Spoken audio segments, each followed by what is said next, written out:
ever had that moment where in your life where something's happened and you start thinking, well, what if this happens after it? Maybe it's your significant other.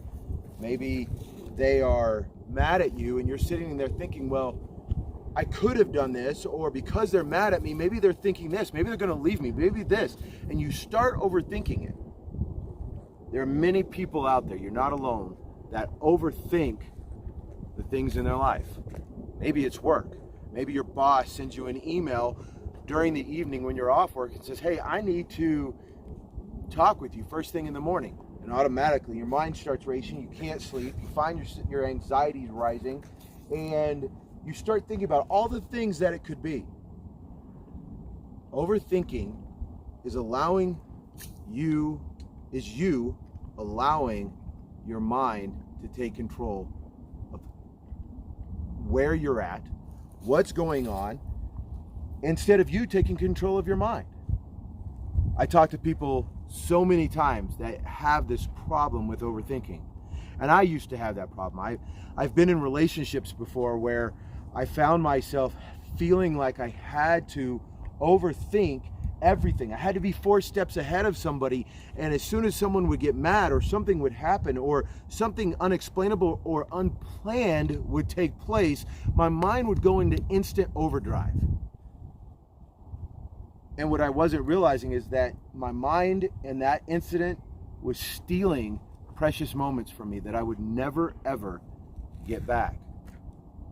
The funny thing about it is that so many times when I would overthink things and I'd begin to worry and I'd begin to stress about it and I'd have anxiety, usually whatever I was worried about, whatever I thought was going to happen, it didn't. In fact, usually what I was worried about or I thought was going to happen, it didn't even come close to what would take place in the future. I finally had to come to a point where I had to sit there and say, you know, this is stealing too much of my time that I don't get back, and I only get one life. And when I started really taking a look at the things in my life of what I could work on, overthinking and anxiety and stress that came from overthinking was one of the first things that I started tackling. You say, well, Nate, I know what you're talking about. I think about it. In fact, while you're talking to me, there are things that come to my mind that I'm already starting to worry about, because listening to this video kind of has made me start thinking about it. So what do I do? We talk about in Grit for Life, we talk about motivating the mind, building the body, and searching the soul, and how those 3 elements work together. We talk about your response is your responsibility. And those are things that can easily flow off the tongue. I understand that. They're harder when you begin to implement them. But when you can grasp that your response is your responsibility and that you need to be in control of your mind instead of your mind controlling you, then that starts you opening the door to you being able to start controlling overthinking. So I want to talk to you about that for a minute, and I want you to follow me, if you will. I want you to think about, we're going to give you a metaphorical illustration here. You are driving home and you've had a rough day. You're already stressed out. Things are already really got you worn down and tired. Well, all of a sudden your significant other, your girlfriend, maybe your spouse, maybe your child, calls you and says, hey, something's happened when you get home and we need to talk. But then their phone dies. And automatically you start worrying, you start thinking, and before you know it, you've driven home and you haven't even realized how you got home. It was more on autopilot, and you burst in the door and your anxiety levels are already high. Now, a few things can happen here. And this is where you need to understand that you're at a very pivotal moment. Because on the way home, what you're doing is you're starting to think, is someone sick? Did someone lose their job? Did someone get a bad grade? Did something serious happen? Is my spouse going to leave me? Is there something that I need to know right now and I can't reach out to them because our phones died, so I don't know how to do it? And you're getting yourself anxious. As you walk through that door, a few things can happen. One, you can already determine before you walk in that door, listen, I can only control what I can control. What I can control is right now. At this moment here, I can't control in the future because so many things could take place between here and now that in the future, whatever I'm looking and I think might happen may not even happen. Or you can burst through the door, you can be anxious, you can be all huffy, you can feel stressed out, and then what you do is then you sit there and you burst in, you talk to your loved one, you talk to your significant other, and you're in this heightened voice, you're raising it, and then they start telling you what's going on, but they're feeding off of your energy, and maybe it is something wrong, but it's something they want to talk about.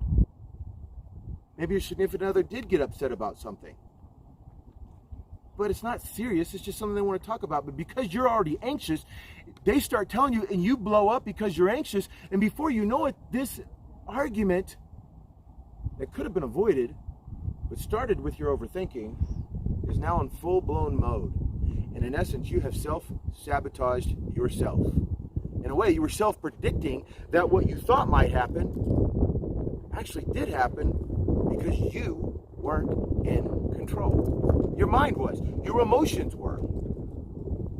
So how can we fix that? What are some things that we can do to help bring that anxiety down and help us stay in control of our thought patterns in our mind?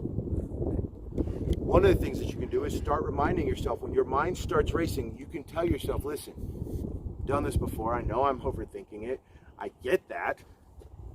Speak it out loud. I talk about in Grit for Life a lot about speaking out loud, because the thing about it is when we speak inside our mind versus speaking things out loud, it reacts differently to our psyche and to our mental aspect of how we handle things. So speak it out loud and say, every time I start to overthink, I start to worry, I get stressed, my anxiety goes up, and things get blown out of proportion. And I see that hindsight's 20/20. So I'm going to move forward a bit and say, hey, right now, I'm driving. That's what I can control.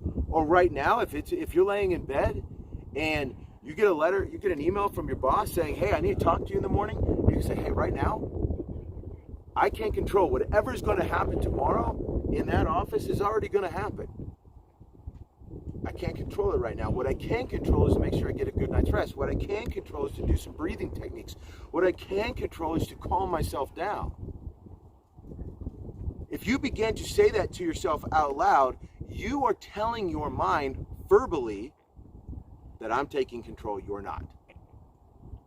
Then I want you to do is think back of all the times that you overthought, all the times that something happened in your life, and how many things that you were worried about that actually did not happen the way you were worried, the way that your mind overthought it.